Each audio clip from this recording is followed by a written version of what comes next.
And I think that it's so important to know that who you're around, who you spend time with, is going to have a tremendous impact on you. There's no way around it. There's no, well, I'm at a place where it no longer does, or I'm at, I've already formed my beliefs. No one's going to change that. I've just found that that's just not true.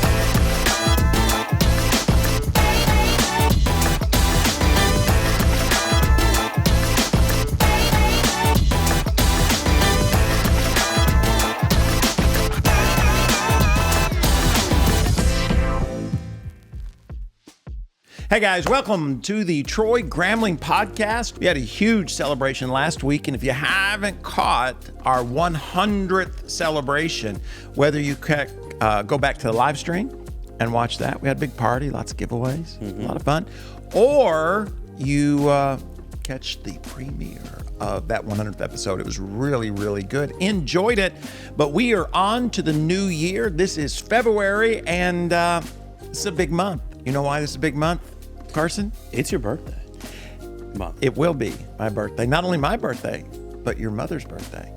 Yeah. And your mother's birthday. And my mom. My mom's birthday's on the 1st. Do you know what date your mom's birthday is? The 22nd. That's right. You know mine. 26th. No, mine's the easiest one. Which one's yours? It's the last day of the month. 28th? 28th. Yes. The 28th. My wife's birthday is in February. Who cares? So what? Do you know what day her birthday is? February 7th. February the 7th. You know what you're going to get her? No, I don't know yet. But I guess I should get on that. You should. You got like 4 days. Yeah. Oh, get her something creative. She's a new mother. Yeah, like get her some those things so she can sleep. She has them. She doesn't like them. She doesn't like them. But you said she likes to be dead quiet and dead dark. Correct. She'd prefer if everyone was dead while she slept, basically. Yes. Now, can you sleep with it that quiet and that dark? No, I don't sleep good because of that reason. Like when it's that quiet, my mind's just. You know what they have? They have this thing called headphones. Yeah, but you sleep with headphones fully on your. I can't do that. Well, but now they have open ear headphones. We I'll gave wake some up and away they're on like our in my podcast. mouth, like just over, like. But we gave some away. They're open ears. No, I get what you're saying. What I'm saying is, you must stay in place while you sleep. For those headphones to stay. No, not the ones. Well, I used to because I got dizzy. I would get dizzy. I haven't gotten dizzy lately, but I would get dizzy if I laid on my side. What do you call that? Where you get dizzy? Vertigo. Yeah, but anyways, now they have these open ears, and they stay on, and you can hear like the baby crying, but you can also hear whatever's. I have open ear headphones. So I like them quite a bit. They work incredibly well. And for our folks listening, if you haven't tried them out, and you say, well, we actually gave some away, but you didn't register, did you? You should have. You could have won them. And they were Bose. They weren't the, Skull Candy. the cheap. I wasn't going to name any brands. But anyways, we are glad you guys are here today. We're going to talk a little bit about something Carson knows a lot about. Yeah, just a ton. We're going to talk about what do we learn about leadership from parenting. And you say, well, I'm not a parent yet. But the reason I wanted to talk about this is because the Bible, when it talks about biblical leaders, and I think what's true of a biblical leader is true of any leader, whether you're leading a company or a business or a team. And it gives a list of all the things that the church leaders are supposed to be. And then it mentions this last one in verse 12. Where is this? Timothy 3, okay? But it says a deacon or a church leader, you might think, must be faithful to their wife, so they got to understand commitment, and must manage, which is a kind of a leadership term, his children and household well. So in order to be a good leader within an organization, you need to be able to be a good leader at home, is what it's basically saying. Because if you don't lead well at home, then odds are you may struggle in the organization which you lead. Right. because there's certain skills that you learn. And I think it's assuming that you're going to parent before you're the CEO. Right. Now, in today's world, that may not be true. You may never get married. You may never have children.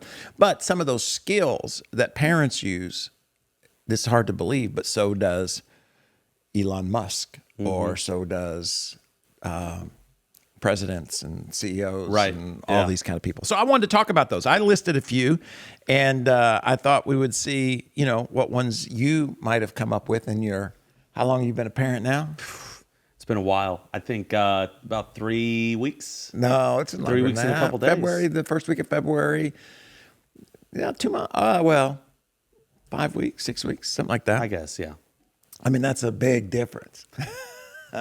On the other hand, I've been a parent for 31 years? 32. 32 years. So it's 3 long decades. I was 33 when we moved here. Anyways, we have rambled enough. Let's talk about it. You really haven't discovered this yet, but you have as a young man at home, and you can say, I didn't learn it very well. But I think one of the things that good leaders have to do that you learn as a parent is discipline. Yeah. To me, that's the most challenging aspect of parenting,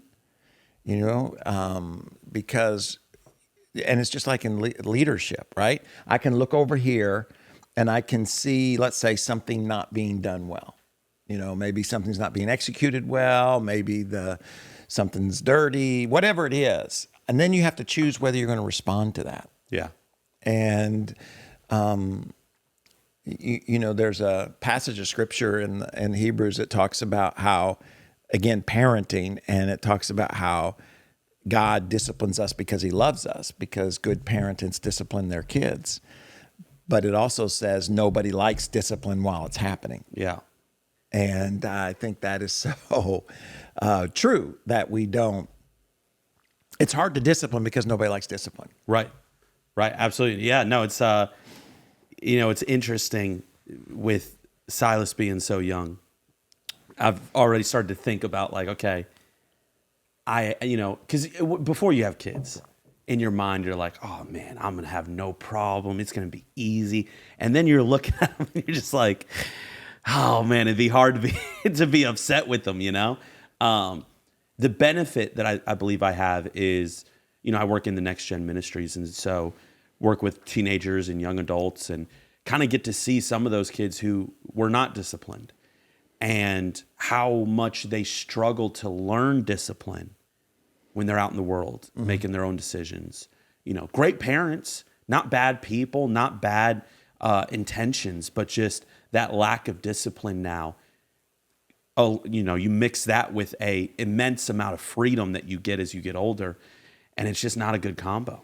Not a good combo. And the same is true in leadership, right? The same is true of when you don't, bring that discipline.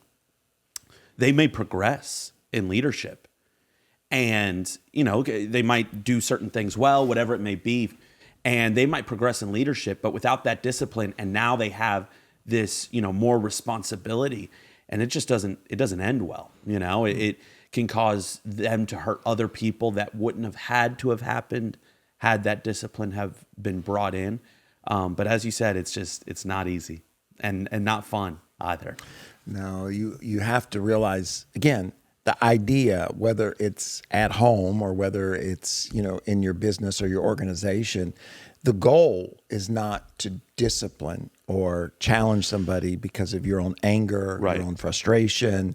It's not about you. It's supposed to be about them, right? To help them grow. And on that, I think it's important maybe to break down a few barriers for anyone who's listening, because I've had people tell me before, I do good at this. I don't struggle to challenge people or discipline people. I've never actually met someone who does it well. I've met people who are angry, as you were just saying, and people who are passive. But I've never really met someone who naturally is just good at challenging in love. I think some people get really angry and think that, well, I don't struggle to challenge because I have these conversations. But in reality, no, the goal of discipline is growth, right? If growth doesn't come, then there's no point in discipline. And so I think that, a lot of people, it's more that there's just this anger where it's just, I need to let this out, but it's not really seeking growth. Right. Back in the day when you used to do physical discipline, like spankings and those kind of things, and again, you really learn a lot about yourself because am I going to do this because I'm angry, right? That they didn't do this or they screwed that up. And I think the same thing is true. One of the things as a leader that I've always thought through is that if I get angry, I want to get angry with a purpose. In other words, I want to be angry on purpose in the sense that it's not just that I'm frustrated, but that I'm trying to accomplish something by the way in which I'm expressing my anger. Right. That intentionality behind it. Showing that emotion. Yeah. Right. Yeah. If I'm going to show the emotion, then I want it to accomplish something other than me just feel better about my, expressing the emotion. So being able to step back and be intentional. There's the other side of discipline too, when it comes to good parenting, I guess is what we should say, not just parenting, but is that, there's a lot of discipline, personal discipline you have to be a good parent. In other words, the child, when they're little, like yours, they have to be fed. They have to be changed, whether you're tired or you're not tired, right? You have to feed them every 2 or 3 hours, whether you feel like it or you don't feel like it, whether you had a good day or you had a bad day. When they get older, you have to help them with their homework, whether you feel like it or you don't feel like it. You have to discipline them, whether you feel like it. And I think we learn a lot because good leaders, it's the same way. We've kind of developed in a lot of ways, a soft culture. I think because we reward almost everything, I remember when they first started giving out trophies just for participating. And it's a good idea. We want folks to participate. We want them to be a part. But there becomes this mindset that I deserve something just because I am something. In other words, when in reality, it's like, no, you have to be mentally tough enough to do what you need to do in order to succeed. Right. Yeah. I think it's interesting talking about this side of discipline. For 2025, the word that I've really kind of adopted is consistency. That's kind of my focus going into this year. And I think that oftentimes we think about pivotal moments when it comes to our leadership or our parenting. However, I think discipline is not found in pivotal moments. I think it's found in consistency. It's found in the little things every single day. Like you said, changing the diaper. That's not going to change anytime soon. You know what I mean? It's not like, oh, well, that's today, but tomorrow maybe I won't. That's going to be for a while. Waking up throughout the night, that's going to be for a while. And I think when you accept and embrace that consistent, in leadership, I just got to keep doing it, thinking about it a lot, especially with, over 100 episodes now. And, there are days where I'm sure it was like, I'm tired. Like, what's the difference between 99 and 101? But I find the moment you get that mentality, you never even hit the 99. You know what I mean? That's just that slow progression or degression, I guess, downwards. And I just think that that's truly, in parenting, but in leadership, just that every day, going to keep doing it. It doesn't have to be a ton, but I'm going to keep doing it every single day. And most people think they have when they haven't. All of us. We were doing a little research and we found out, what was it, like 2% or less than 5% of podcasts ever get to 100 episodes. And it was 80 something percent never get past the first 8 episodes. Yep. And it's because everybody's got ideas. It's just, it costs more than we're thinking it's going to cost and take longer than we think it's going to take. Yeah. And those first few are exciting. Right. You're pumped up about it. But, that 4th, 5th, 6th episode, and you're like, tired of editing. I'm tired of filming. And you don't have the followers, or the interaction that you want. Right. You're putting in work for what feels like nothing. And I really think that's what discipline is, right? Like, it's putting in work. Like, if I wanted to right now, like, okay, I'm going to get shredded. There's going to be a lot of work that puts in that feels like it's doing nothing. You know what I mean? That's not going to happen next month. That's probably not even going to happen within a year's time. That takes a long time. And so there's a lot of work of just It doesn't feel like it's doing anything. It's not until you get to the end and you're like, man, it's crazy when I think about the difference that's made, you know? And I just think, waking up early doesn't feel like it makes a difference until you look back and it's 3 years of waking up early. And it's like, man, that's really transformed. That's where the payoff is. Yeah. Our crack research team here found out it's 4.8% of podcast reach. 4.8%. Yes, less than 5%. Yeah, we are in the vast minority. Yes. Which is exciting. Yeah, no, it is. And again, it's one of the things you learn from parenting, because you just have to get up every day and do what has to be done, whether it's changing diapers, whether it's helping with homework, whether it's teaching them to drive, whether it's challenging them or encouraging them, and over time, whether you're developing a company or a young man or a young woman, you can then experience the fruit of your labor. Yeah. And the other thing, that I think you learn is communication.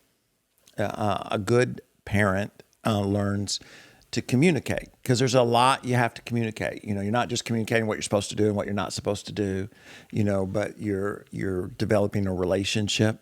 I mean, you think about it, you have a child, right? And that child has not existed. Right. And now that child is here.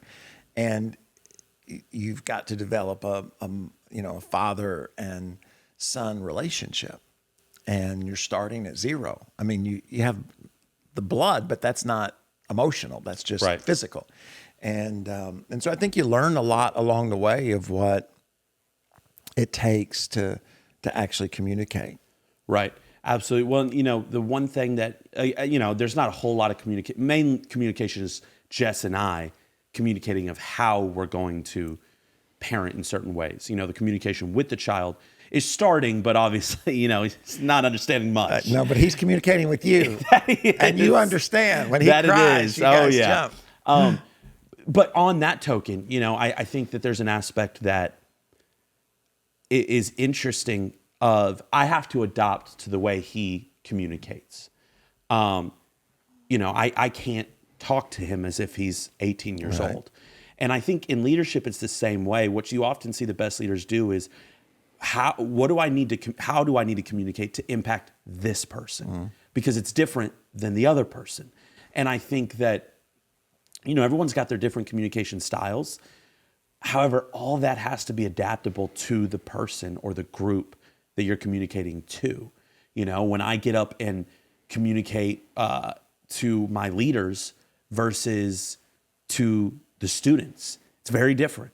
It's not at all the same. And so I think that that's, for me, so important with communication, that you learn through parenting is, I remember you saying so often, every kid's different. They're not all the same. And so how you would talk to me or Tyler or Bailey would be different.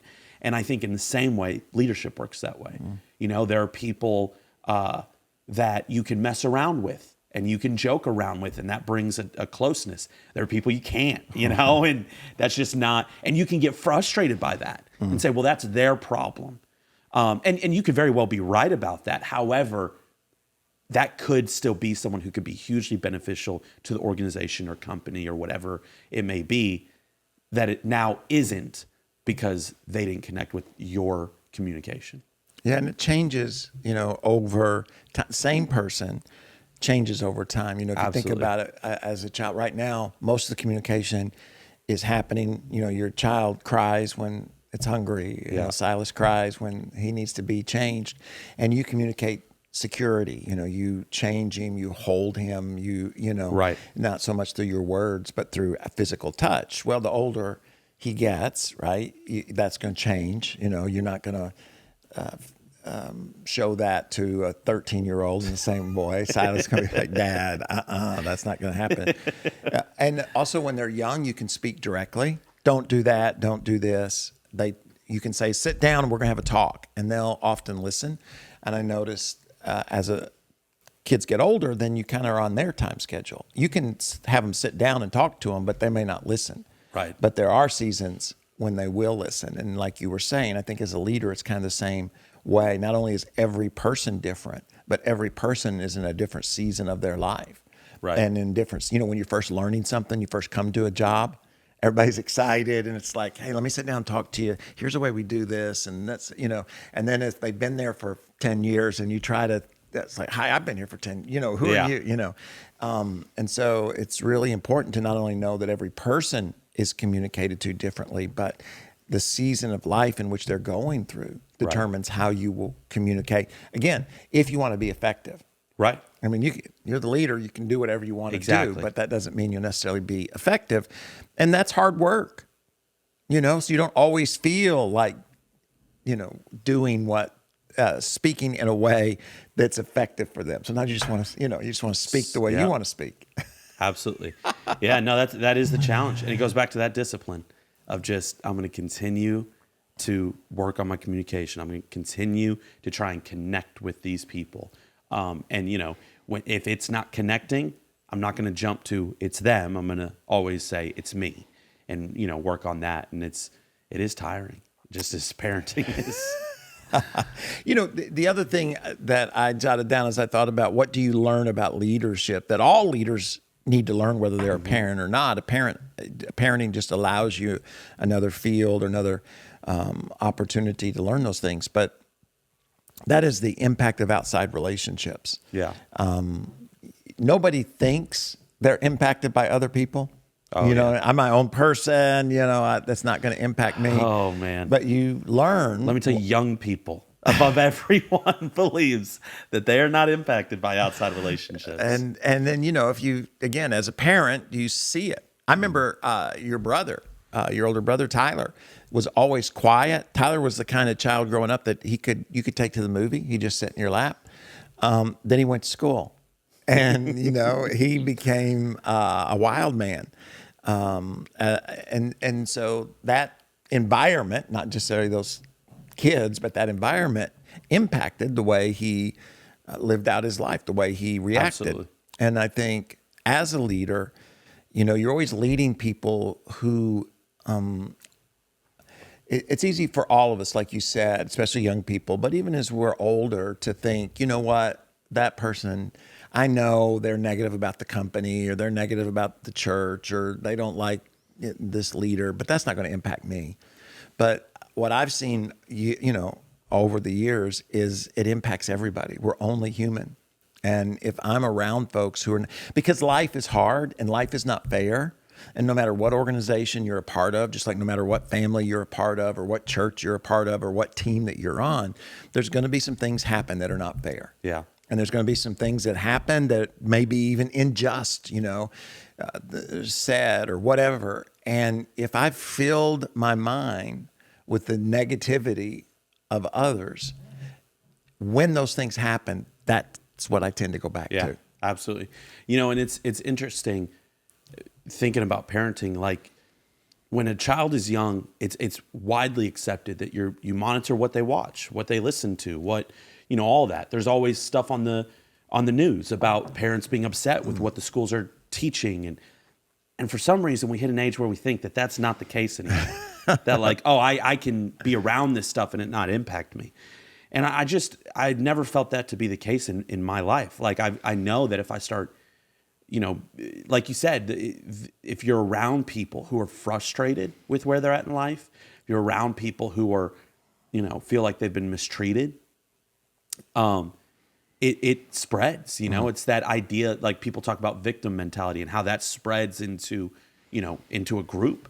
And I think that it's so important to know that who you're around, who you spend time with is going to have a tremendous impact on you. There's no way around it. There's no, well, I'm at a place where it no longer does, or I'm at, you know, I've already formed my beliefs. No one's going to change that. I've just found that that's just not true. No. It's just not true. You know, in the book that I wrote last year, come on, hard to believe last year, but we talk about how the people of God went from enslavement to the promised land and how we're all on that journey. And some of the Egyptians wanted to go with them because when you're successful, right, everybody wants to go. Yeah. And so they, you know, like, wow, look at this. We want to go. But they didn't get very far down the road because success takes not just sacrifice once, but continual sacrifice. And they're like, wow, we don't like this food. This is too, and then it spread to the whole group, and then Moses is like, God, I can't do this. All of that happened. And a lot of it had to do with the fact that some of the folks who went on the journey weren't per se committed to the process. And as a result, they not only impacted themselves, but impacted, the whole group of people. Yeah. And again, I think that happens. And it's a very difficult thing to lead through because people don't think they're affected. So when you come to them, right, and you're trying to say, look, this is not just about the church or the company or whatever. This is about you, right? In order for you to succeed, you're going to have to be, that's a word we've used often, disciplined. You're going to have to continue to move forward through difficulty, challenges, and struggle. And what you're filling your life with and the people that you're filling your life with aren't going to allow you to do that. Yeah. And they're always going to give you, because I see this with pastors, right? Where it's so easy to move from one church to another because those first 2 or 3 years, there's excitement. There's a belief that the building's going to get built, the town's going to be reached, whatever it is. And then after about 2 or 3 years, you're like, I don't know if this is ever going to happen or this is taking longer. So it's a lot easier to go to a new place and start over with that same energy and excitement.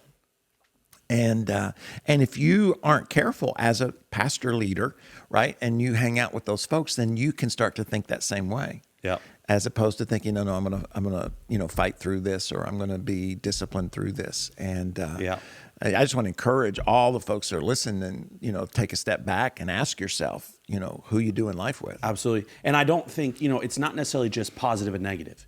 I think it can change depending on the person. I think that certain people, depending on who you are and what you're going after, and there are just certain people that are not bad people. They're just not going to fit with what you're trying to do.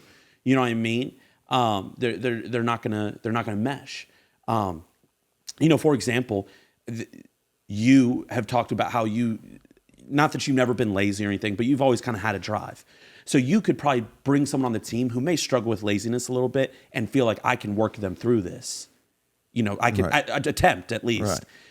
That would make me more nervous. I'd be more nervous to give them a chance because I'd be nervous I'd fall into their habit. But you know what I mean? So it's not necessarily right or wrong. I think we think of it like that, like this person's just bad for anyone to be around. But at the end of the day, everyone still needs a community, right? Right. And so I think there are people who can work with certain groups and not others. And I think that the same thing is true in leadership as far as, there's certain attitudes that I can't be around that other people could, being so ingrained here at Potential, growing up my whole life here, I can't be around people who are negative about it.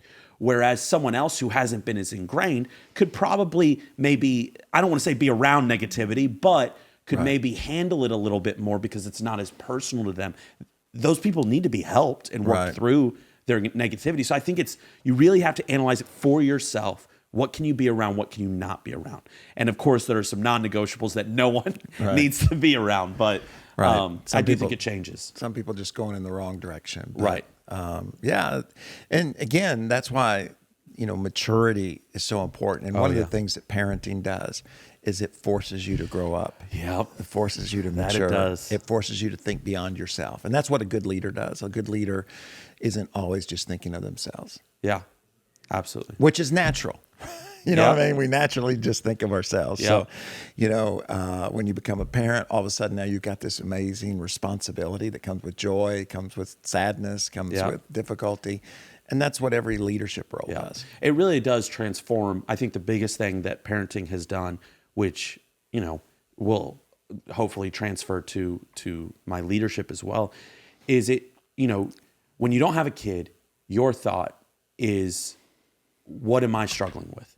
What am I wrestling with? What's hard for me?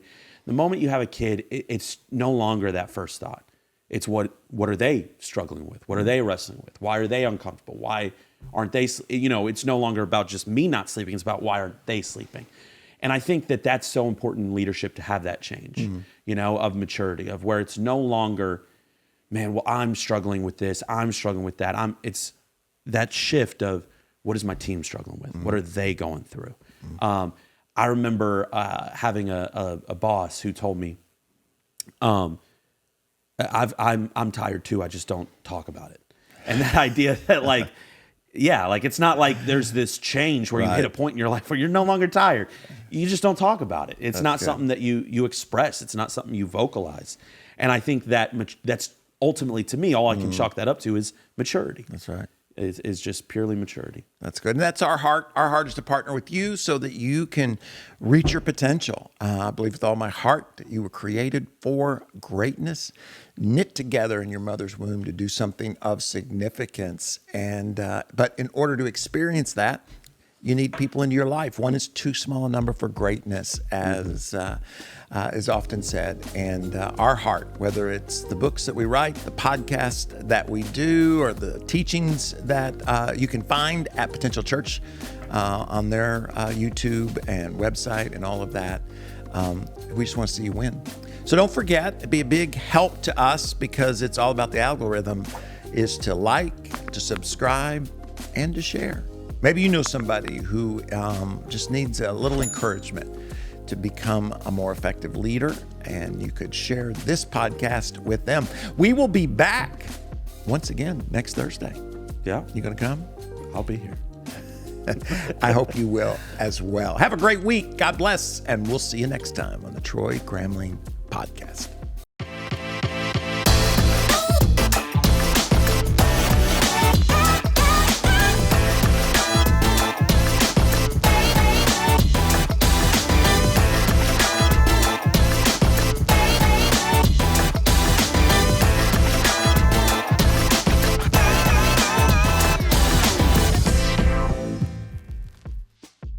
Wait, before you go, if you're enjoying our content, check out this interview or this one here. They're both really good. And don't forget, subscribe. It's really important. We'll see you next time.